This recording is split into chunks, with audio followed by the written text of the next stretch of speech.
एक इन्वेस्टर हैं, हमारे पास काफ़ी बड़ा पोर्टफोलियो है। फसाई में आ गए कि आप 20-20 लाख रुपए दीजिए, 4 साल हो गए ना तो उसमें ग्रोथ हुआ है, 80 लाख तो उनके अकाउंट से गए हैं। वो कौन सी मिस्टेक है जो लोग अक्सर पोस्टपोन करते रहते हैं? अगर वो गलतियां अभी नहीं सुधारी तो बाद में बहुत महंगी पड़ती हैं और बाद में आपको अपनी फाइनेंशियल और लाइफ गोल्स में कॉम्प्रोमाइज करना पड़ सकता है। सैलरी बढ़ती है पर इन्वेस्टमेंट उतना नहीं बढ़ता। इन्फ्लेशन जो हमारा लाइफस्टाइल इन्फ्लेशन होता है 8 से 10%, रादर उससे भी ज्यादा है। जो आइटम 5 साल पहले एक्स अमाउंट का आ रहा था, आज के दिन वो 2x का आएगा। बाद में आपकी लाइफ कॉम्प्रोमाइज हो जाएगी। FinVision. Best decision.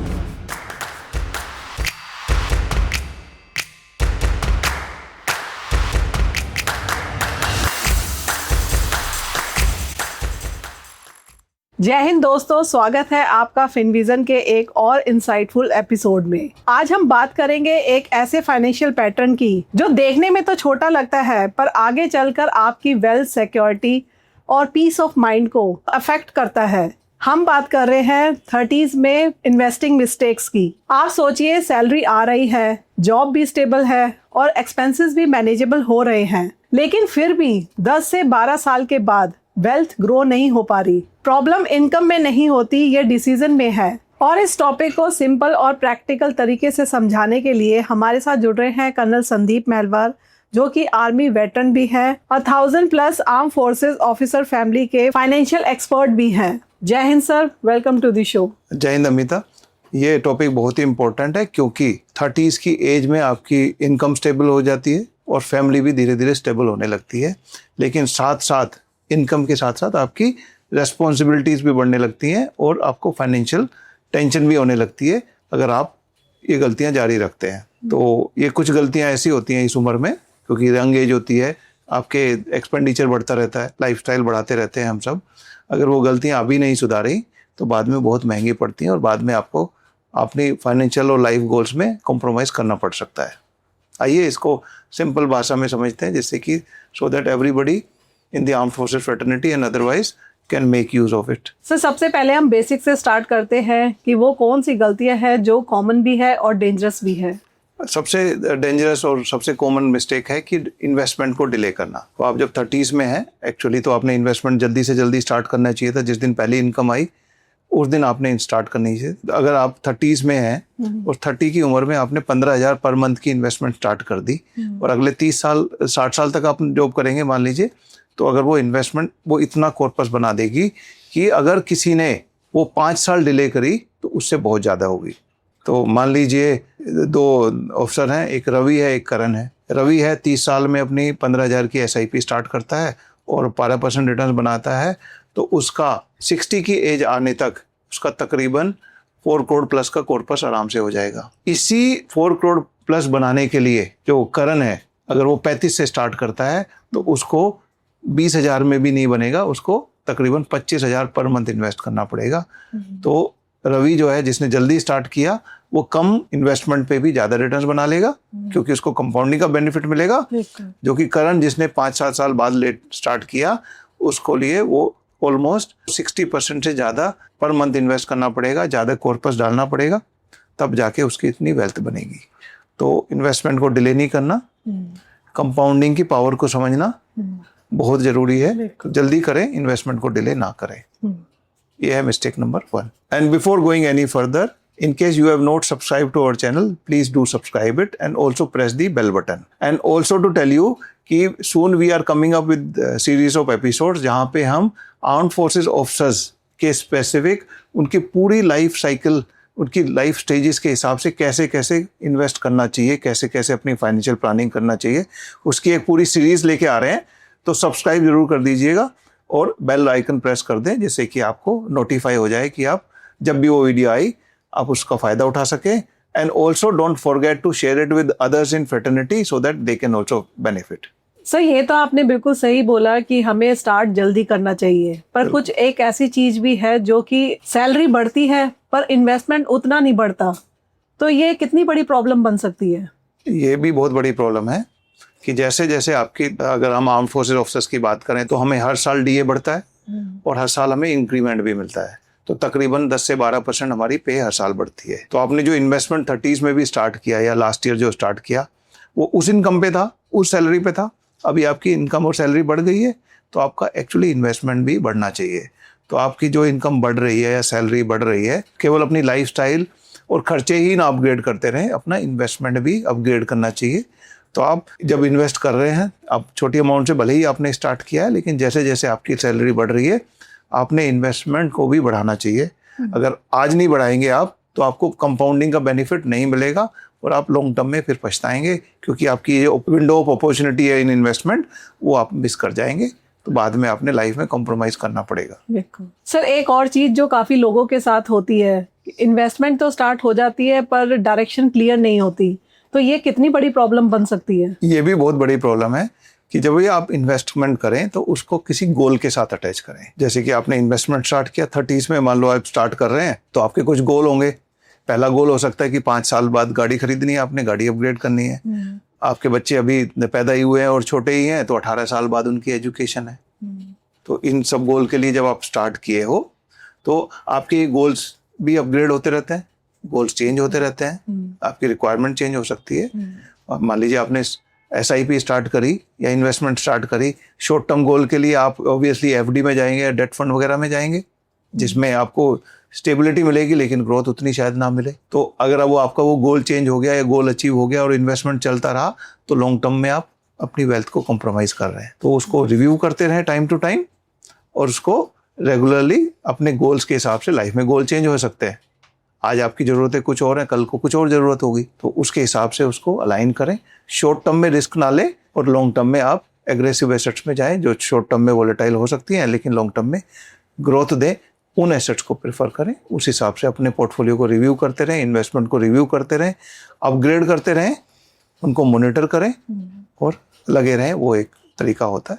उसमें हो सकता है आप खुद ना कर पाएँ क्योंकि हम जल्दी आर्म फोर्सेस वाले जनरली रिमोट एरिया में होते हैं, उतना एक्सेस नहीं होता है, तो बेटर ये होगा कि किसी मेंटर के पास और किसी एडवाइज़र के कनेक्ट करें तो वो आपको हो सकता है बेटर मदद करे और आपको वो जो मार्केट की वोलेटिलिटी और आपके गोल्स के हिसाब से इन्वेस्ट ऐसा करे कि आपके गोल्स जल्दी से जल्दी अचीव हो जाएं। और इस चीज़ के लिए अगर आपको हेल्प की ज़रूरत है तो we at Finvision are ready to help and we would love to help you. Sir एक साइड तो लोग रैंडमली रिस्क ले लेते हैं और दूसरी साइड इतना सेफली खेलते हैं कि उनके पैसे ही नहीं बनते।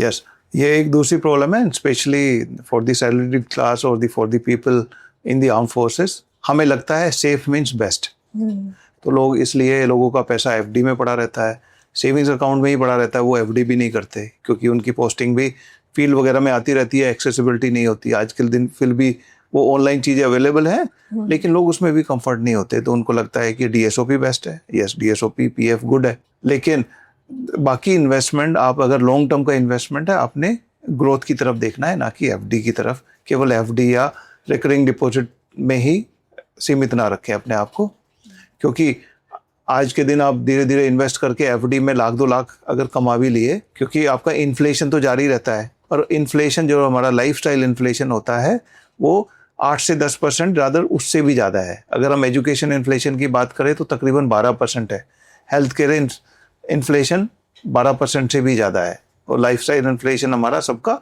10% के करीब है। और लेकिन FD वगैरह में तो हमको रिटर्न्स 7% मिलते हैं और वो भी क्योंकि हमारी पूरी टैक्सेबल होती है, तो 30% टैक्स कट के 5-5.5% ही हमें नेट रिटर्न्स मिलते हैं। उससे तो इन्फ्लेशन बीट नहीं हो पाता। तो हमें लगता है कि हमारा कॉर्पस बढ़ गया है, लेकिन आप अगर उसको परचेज पावर पैरिटी में जाएंगे और उस पर देखेंगे कि परचेज वैल्यू कितनी है उस अमाउंट की, तो उसमें हम पाएंगे जो आइटम 5 साल पहले X अमाउंट का आ रहा था, आज के दिन वो 2X का आएगा, तो उससे मैच नहीं कर पाते। लाइफस्टाइल इन्फ्लेशन को तो बिल्कुल भी ये फिक्स इनकम और ट्रेडिशनल इंस्ट्रूमेंट बीट नहीं कर पाते हैं। तो हमें चाहिए कि हमारा जो लॉन्ग टर्म का पैसा है वो ग्रोथ एसेट में हो, ग्रोइंग एसेट्स में हो, उससे आप एस्केप नहीं कर सकते।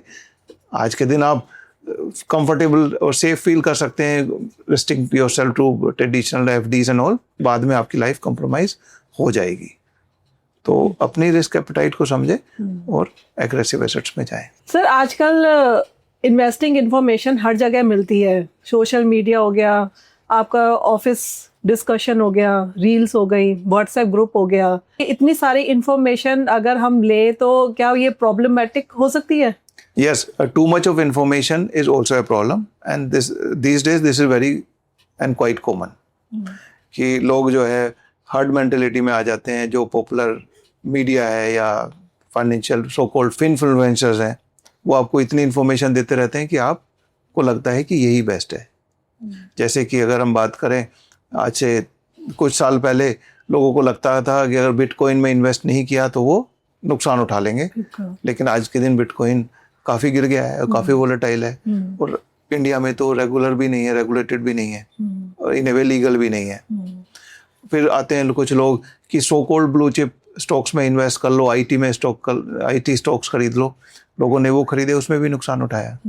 पिछले कुछ साल में एक बूम चला था कि भैया जो भी डिफेंस स्टॉक हो या डिफेंस सेक्टर हो उसमें पैसे लगाओ, पैसे बनेंगे।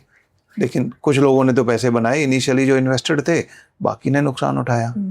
तो ये ऐसे ना करें, आपको इन्वेस्टमेंट अपने गोल के हिसाब से होना चाहिए। और यहाँ पे एक लोग गलती ये भी कर लेते हैं कि अच्छा फंड है, मेरे 5-6 महीने में पैसे चाहिए, एफडी में तो पैसे बन नहीं रहे, और वो सो कोल्ड सिप कर लेते हैं, मार्केट में इन्वेस्टमेंट कर देते हैं, सो कोल्ड सेफ इन्वेस्टमेंट में। लेकिन मार्केट का तो एक प्रिंसिपल है कि भाई शॉर्ट टर्म मनी जो है आप पे रिस्क नहीं लेना और लॉन्ग टर्म को ही ग्रोथ में डालना है। इसलिए जो पिछले 1.5-2 साल में मार्केट ने रिटर्न्स नहीं दिए और मार्केट डाउन है, तो वो लोग ज़्यादा पछता रहे हैं जिन्होंने साल 6 महीने का पैसा इवन म्यूचुअल फंड के थ्रू मार्केट में डाला, तो वो डाउन है। 10-15% डाउन हुए पिछले, जब ईरान वार चला या 2025 में। तो आप सोच समझ के करें। और मार्केट में रिटर्न्स बनते हैं, लेकिन रिटर्न बनने से पहले आपका कन्विक्शन जरूर चेक करता है, आपकी पेशेंस जरूर चेक करता है। तो कन्विक्शन तो कभी भी बोरोड नॉलेज से या सुनी हुई बातों से नहीं आता है, वो तो खुद की रिसर्च पे आएगा, या आप जिसके थ्रू इन्वेस्टेड है, आपका ट्रस्टेड फाइनेंशियल एक्सपर्ट है, एडवाइजर है, अगर उसके थ्रू है, वो कन्विंस होगा, कन्विक्शन दे पाएगा। ठीक है, लेकिन सुनी सुनाई बातों में तो नुकसान ही होता है। तो too much of information and based on the social media information, you should not be investing. Sir, एक और चीज है जो काफी लोग इग्नोर कर देते हैं, इमरजेंसी प्लानिंग। इन्वेस्टमेंट स्टार्ट करने से पहले क्या हमें एक फाइनेंशियल कुशन भी होना चाहिए? बिल्कुल होना चाहिए, और ये आपका सबसे पहला इन्वेस्टमेंट होना चाहिए। जैसे आपने अर्निंग स्टार्ट करी, before investing anywhere you should be having a emergency corpus. और इमरजेंसी कॉर्पस का एक रूल है, it should be from 3 months to 12 months। क्योंकि हमारी आर्म फोर्सेस में हमारी गवर्नमेंट सर्विस है, तो we have a secure job. तो कम वाट में हमारी मंथ के बिगनिंग में सैलरी जरूर आ जाती है, रिलायबल सैलरी है, तो हमारे पास 3 महीने का कम से कम इमरजेंसी कॉर्पस होना चाहिए। और ये 3 महीने कैसे काउंट करते हैं कि 3 months of your expenditure you should have in emergency corpus, और उसके बाद ही आप इन्वेस्टमेंट की तरफ देखें। अगर किसी की प्राइवेट जॉब है या अपना बिजनेस है, तो उसको ये 12 महीने का इमरजेंसी कॉर्पस होना चाहिए, 12 महीने का खर्चा, उसके बाद ही इन्वेस्ट करें। नहीं तो आप जो है अब जो पैसा है उसको आप इन्वेस्ट कर दिया, कल को कुछ इमरजेंसी हो गई, इमरजेंसी आपका कुछ मेडिकल इमरजेंसी हो सकती है, कुछ आपकी व्हीकल ब्रेकडाउन हो सकता है, कुछ घर में इशू हो सकता है, तो आपको अच्छा इन्वेस्टमेंट ब्रेक करना पड़ेगा। तो उसमें आपकी अगर अच्छी SIP जा रही है या अच्छा म्यूचुअल फंड है या स्टॉक है, तो उसकी कंपाउंडिंग ब्रेक हो जाएगी और आपका पूरा ऑफ ट्रैक हो जाएगा। और इसमें लोग क्या करते हैं, एक और गलती करते हैं कि जो इमरजेंसी कॉर्पस है वो बना लेते हैं और उसको इन्वेस्टमेंट में डाल देते हैं। नहीं, इमरजेंसी कॉर्पस में आपका एक रिक्वायरमेंट होना चाहिए कि इसकी अवेलेबिलिटी, कि भाई मुझे जब चाहिए ये फंड्स अवेलेबल हो, ये पैसा अवेलेबल हो। तो उसमें ग्रोथ ना देखें, उसमें आप उसकी अवेलेबिलिटी देखें। क्योंकि आप उसको इन्वेस्ट कर देंगे या कुछ FD कर देंगे या कहीं पे उसको डाल देंगे, लेकिन इमरजेंसी या कुछ आएगी, वो तो ऐसा बेल बजा के तो नहीं आएगी। तो it can be at day time, it can be at night time. तो अगर डे टाइम में तो आपका शायद बैंक खुला है, तो सैटरडे संडे को तो बैंक नहीं खुला हुआ, रात में तो आपका बैंक नहीं खुला हुआ। ATM से पैसे जरूर निकाल सकते हो आप, लेकिन ATM की भी 10-20 हज़ार की या 40 हज़ार की लिमिट होती है। पैसे तो आपको ज़्यादा चाहिए इमरजेंसी में, तो वो कहाँ से लेके आएंगे? तो इस पैसे पे आप अवेलेबिलिटी देखें, इसकी ग्रोथ ना देखें। आपको जहाँ लगता है, जहाँ सेफ है और जहाँ पे अवेलेबिलिटी आपको लगता है आपके हिसाब से कंफर्टेबल है तो वहाँ आप इसको इन्वेस्ट करें। सर एक कंफ्यूजन जो काफ़ी सैलरीड फैमिलीज में होती है कि वो इंश्योरेंस और इन्वेस्टमेंट को सेम समझ लेते हैं, तो ये कितना बड़ा इशू है? यस, ये काफ़ी प्रेवलेंट है और आर्म्ड फोर्सेस की बात करें तो ये काफ़ी लोग इसमें फंस जाते हैं। देखो, इंश्योरेंस का काम होता है आपको प्रोटेक्शन देना और इन्वेस्टमेंट का काम होता है आपको वेल्थ क्रिएट करके देना। तो इन दोनों को सेम ना समझे, इनको सेपरेट सेपरेट रखें। तो ऐसे आर्म्ड फोर्सेस ऑफिसर और आर्म्ड फोर्सेस पर्सनल, आपने केवल एक तरह का इंश्योरेंस लेना होता है जो कि टर्म इंश्योरेंस होता है या लाइफ इंश्योरेंस बोलते हैं। वो इंश्योरेंस वो होता है कि जिसमें आप के नाम से कवर है और आप उसमें पैसा दे रहे हैं। अगर आप जिंदा रह गए उसके लाइफ कवर तक तो आपको कुछ ना मिले, लेकिन आपको कुछ हो जाए तो जो आपकी फैमिली की लाइफस्टाइल को मेंटेन करने के लिए उनको एडिक्वेट कॉर्पस मिल जाए। तो जो भी ये इन्वेस्टमेंट होते हैं जो कि मिक्स होते हैं, इन्वेस्टमेंट कम्स इंश्योरेंस, तो उनमें ना तो आपको अच्छा वेल्थ क्रिएट होता है और ना ही अच्छा प्रोटेक्शन या कवर मिलता है।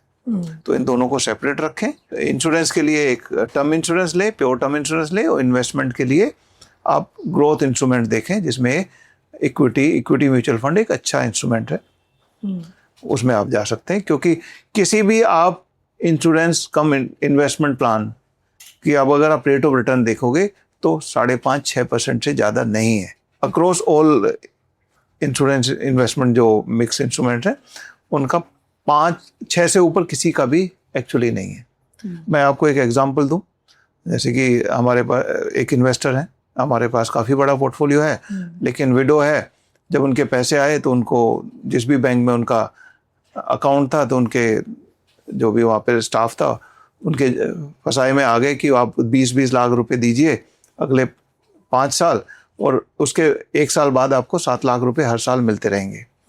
तो उनको 4 साल हो गए और ना तो उसमें ग्रोथ हुआ है। अभी वो उसको सरेंडर करना चाह रही हैं तो 80 लाख तो उनके अकाउंट से गए हैं और उनको जो सरेंडर वैल्यू है कुल 72 लाख ही है। उसको कंटिन्यू भी रखेंगे तो उनका रेट ऑफ रिटर्न तकरीबन 5.8% ही आएगा। तो इनको अलग अलग रखें, इनको सेम ना समझे, क्योंकि mix it is never advisable to mix the instrument. Sir लोग रिटर्न देखते हैं, क्या इन्वेस्टमेंट में टैक्स को भी इम्पोर्टेंस देनी चाहिए? बिल्कुल देनी चाहिए, क्योंकि आप एक्चुअली पैसा तो आपका वही है जो आपको पोस्ट टैक्स पैसा है। तो आपने इन्वेस्टमेंट का केवल रिटर्न ही ना देखें, उसका टैक्सेशन भी देखें। मान लीजिए आपने 2 इंस्ट्रूमेंट में इन्वेस्ट किया, आपने एक तरफ एफडी में इन्वेस्ट किया और आप 30% टैक्स ब्रैकेट में आते हैं, और दूसरी तरफ आपने म्यूचुअल फंड में इन्वेस्ट किया। मान लीजिए दोनों के रिटर्न 10% भी है, तो आपने 10 लाख लगाए तो 10% रिटर्न है, तो 7 साल में आपके जो है डबल हो गए। तो डबल हो गए जो आपको एफडी में है। एफडी में तो आपने जो हर साल इंटरेस्ट गेन किया है उस पर टैक्स देना पड़ेगा और वो 30% टैक्स होगा। लेकिन म्यूचुअल फंड में टैक्स आपको तब देना है जब आप उसको विड्रॉ करेंगे या रिडीम करेंगे। तो आपने 10 से 20 किए, तो अगर आपने 10 लाख का गेन किया है तो एफडी में सिंपल आपका 3 लाख प्लस जो है सेस, मतलब 3,12,000 आपका टैक्स में चला गया। लेकिन म्यूचुअल फंड में यही आपने 10 लाख रुपए गेन किए, उस पे केवल आपका लॉन्ग टर्म कैपिटल गेन लगेगा जिसमें आपको 12.5% टैक्स लगेगा, तो 1,25,000 ही टैक्स गया। और इसमें भी आपको 1.25 लाख रुपए तक का टैक्स फ्री है, तो आपका टैक्स लेस देन 10% गया। तो आपको आपके यूज के और आपके अकाउंट में तो वही पैसे रहेंगे जो पोस्ट टैक्स है। तो अपनी टैक्सेशन हर इंस्ट्रूमेंट का अलग है। अगर गोल्ड की बात करें, गोल्ड भी टैक्सेबल है, लेकिन गोल्ड अगर ETF के थ्रू है, म्यूचुअल फंड के थ्रू है, तो उसका टैक्सेशन अलग है, फिजिकल गोल्ड का अलग है। तो हर इंस्ट्रूमेंट का टैक्सेशन चेक कर लें। लोगों को लगता है कि प्रॉपर्टी पे टैक्स नहीं लगता, लेकिन प्रॉपर्टी पे भी टैक्स लगता है। उसमें भी शॉर्ट टर्म कैपिटल होता है, लॉन्ग टर्म होता है, और हर चीज की शॉर्ट टर्म की डेफिनेशन अलग होती है। किसी में 1 साल में लॉन्ग टर्म हो जाता है, किसी में 2 साल में होता है। तो टैक्स को जान के ही इन्वेस्ट करें, उसी हिसाब से अपना इंस्ट्रूमेंट चूज करें कि आपको टैक्स ऑप्टिमाइज रिटर्न्स दे। सर लॉन्ग टर्म इन्वेस्टमेंट का मतलब ये तो नहीं होता कि एक बार इन्वेस्ट कर दिया और उसे भूल गए, तो रिव्यू का क्या इसमें इम्पोर्टेंट रोल है? रिव्यू बहुत इंपॉर्टेंट है और आपके रेगुलर रिव्यू होते रहने चाहिए। आपने इन्वेस्ट किया, मान लीजिए आपने लॉन्ग टर्म के लिए इन्वेस्ट किया, आप 30 की एज में इन्वेस्टमेंट स्टार्ट किया कि आपने 40 में जाके एक गोल अचीव करना है कि हो सकता है बच्चे की एजुकेशन है, हो सकता है कार खरीदनी है मान लीजिए। अभी वो 30 से लगे रहे आप 40 तक, 40 में जाके आपने जो है अपने गोल के लिए पैसे निकालने थे और उस टाइम पे मार्केट वॉलेटाइल हो गई तो आपका नुकसान हो सकता है। तो अगर हम अपने लेवल की बात करें एट फिनविजन, तो हम 2 तरीके से इसको रिव्यू करते हैं। देखो, मॉनिटर तो हम रेगुलर करते हैं, जो हमारे इन्वेस्टर हैं वो अपना कैश फ्लो बताते हैं हमें और अपने चेंज इन फाइनेंशियल गोल्स बताते हैं। उनके गोल्स चेंज हो सकते हैं। मान लीजिए किसी ने अपनी बेटी की शादी के लिए इन्वेस्टमेंट किया और उसने प्लान किया था कि वो 27 ईयर्स की हो जाएगी तब मैं उसकी शादी करूंगा, लेकिन सर्कमस्टांसेस ऐसे हुए कि उसने 25 की उम्र में बोला कि अभी शादी होनी है, तो अपने पोर्टफोलियो को रिव्यू करते हैं क्योंकि उसका गोल चेंज हो गया। तो इन्वेस्टर ने हमें बताया तो हमने उनका रिव्यू किया। इन्वेस्टर की कैश फ्लो आ गई कहीं से, तो उसको एरियर मिले या कुछ मिला या उसकी इनकम बढ़ी तो उसके हिसाब से बताते हैं, तो उनकी SIP या इन्वेस्टमेंट उस हिसाब से बढ़ाते हैं। और तो एक तो इन्वेस्टर लेवल के हो गए। एक आता है, अगर हम म्यूचुअल फंड में इन्वेस्टमेंट की बात करें तो म्यूचुअल फंड में किसी पर्पस के लिए हमने इन्वेस्ट किया था और किसी पैरामीटर्स पे इन्वेस्ट किया था कि भाई वो उसका फंड मैनेजर क्या सोच है, क्या उसकी स्ट्रेटजी है। अगर वो स्ट्रेटजी नहीं चल रही है या फंड मैनेजर चेंज हो गया है तो हमें रिव्यू करना पड़ता है, चेंज करना पड़ता है। दूसरा होता है मार्केट सर्कमस्टांसेस चेंज हो जाते हैं। मार्केट तो एवर डायनेमिक है। अगर मार्केट एनवायरनमेंट चेंज हो रहा है तो हम पोर्टफोलियो को रिव्यू करते हैं, चेंज करते हैं। लेकिन लॉन्ग टर्म इन्वेस्टमेंट आपका लॉन्ग टर्म ही रहना चाहिए। बट इसका मतलब ये नहीं है कि जिस इंस्ट्रूमेंट में चला गया उसी में चलना चाहिए। इंस्ट्रूमेंट आपने मार्केट में जरूर रहना है, लेकिन जरूरी नहीं है कि उसी सेक्टर या उसी थीम को आपने फॉलो करना है। वो टाइम टू टाइम चेंज होती रहती है। एक इन्वेस्टर लेवल पे, इन्वेस्टर लेवल जब चेंज होता है, कोई भी इन्वेस्टर के इन्वेस्टमेंट डायनामिक्स या उसके गोल्स चेंज होते हैं तो रिव्यू होता है। और यहाँ पे मार्केट कंडीशंस या फंड की कंडीशंस या इन्वेस्टमेंट एनवायरनमेंट चेंज होता है तो हम चेंज करते हैं। तो इन दोनों बेसिस पे हम रिव्यू करते हैं और ऐसे ही करना चाहिए। तो आपने रेगुलर मॉनिटर करना है और पीरियोडिक उसका रिव्यू है। और रिव्यू का मतलब ये भी नहीं है कि आज इधर और कल उधर, तो आप short term capital gain tax ही पे करते रहेंगे और एक दूसरी चीज को चेज करते रहेंगे, वो कभी नहीं होता है। ठीक है, तो आप केवल सही पैरामीटर्स पे ही उसको रिव्यू करें। सर, लास्ट में वो कौन सी मिस्टेक है जो लोग अक्सर पोस्टपोन करते रहते हैं? उन्हें लगता है कि अभी इसकी अर्जेंसी नहीं है। वो होता है आपका रिटायरमेंट प्लानिंग। जब लोग 30s में होते हैं, यंग होते हैं, तो हमें भी लगता था कि हम तो कभी रिटायर होंगे ही नहीं, हम तो 50s या 60s के होंगे नहीं। लेकिन वो कैसे टाइम बीत जाता है, कैसे टाइम बढ़ जाता है, हमें पता ही नहीं लगता है। तो रिटायरमेंट गोल आपका लॉन्ग टर्म गोल होता है, उसको नेग्लेक्ट ना करें, क्योंकि कम वाट में एक दिन तो आप रिटायर हो जाएंगे। अगर आप 30s में हैं और इन्वेस्ट करते हैं, अगर आपने 15,000 पर मंथ इन्वेस्ट किया, तो अगर आप 15 साल इन्वेस्ट करते हैं और मान लीजिए आपके 15% उस SIP में रिटर्न्स आ रहे हैं, तो आपका कॉर्पस बनेगा 1 करोड़। तो by 45 years you will be 1 crore. लेकिन अगर आपने वही इन्वेस्टमेंट 30 साल तक रखा और मान लीजिए आपकी SIP में 15% रिटर्न्स बन गए, तो आपका कॉर्पस 2 करोड़ नहीं होगा, वो 10 करोड़ होगा। तो अगर आप 30 में भी स्टार्ट करते हैं तो by the age of 60 you can make 10 crore. लेकिन अगर आप 45 में स्टार्ट करेंगे तो केवल 1 करोड़ तक ही पहुंच पाएंगे at the rate. Yes, we know कि आज के दिन 10 करोड़ अलग वैल्यू है, उस दिन अलग वैल्यू होगी, लेकिन उस दिन भी 10 करोड़ की वैल्यू बहुत होगी जो आपके काम आएगी और आप उस पे जो है अपने पूरे लाइफ गोल्स अचीव कर सकते हैं। और रिटायरमेंट को डिले ना करें। आपका आइडियली तो 20% of the monthly salary should be going to the retirement from और the long term goals from day 1। तो इसको जनरली लोग डिले करते हैं, ना करें तो आपकी फाइनेंशियल फ्रीडम भी होगी और आपकी रिटायरमेंट लाइफ अच्छी होगी अगर आप टाइमली स्टार्ट कर देंगे। And 30 is a good age to start. And ideally you should have started at 24-25, that would have been best, and 30 is the second best. So don't delay it any further. Start today. तो दोस्तों, आज की video से आपको समझ में आ गया होगा जो सर ने आज हमें बताई है, ये 10 मिस्टेक्स जो कि हमें अपने 30s में नहीं करनी है, और आपको कैसे अपनी वेल्थ ग्रो करनी है। अगर हम इन चीज़ों का ध्यान रखेंगे तो आपकी ग्रोथ डेफिनेटली बनेगी। अगर आपको हमारा ये वीडियो पसंद आया हो तो लाइक, शेयर और सब्सक्राइब करना ना भूलें। अगर आपकी कोई भी क्वेरी है इसके रिगार्डिंग तो आप हमें नीचे कमेंट सेक्शन में लिख के भेज सकते हैं और उसका जवाब हम जरूर देंगे। Till then, take care, happy investing.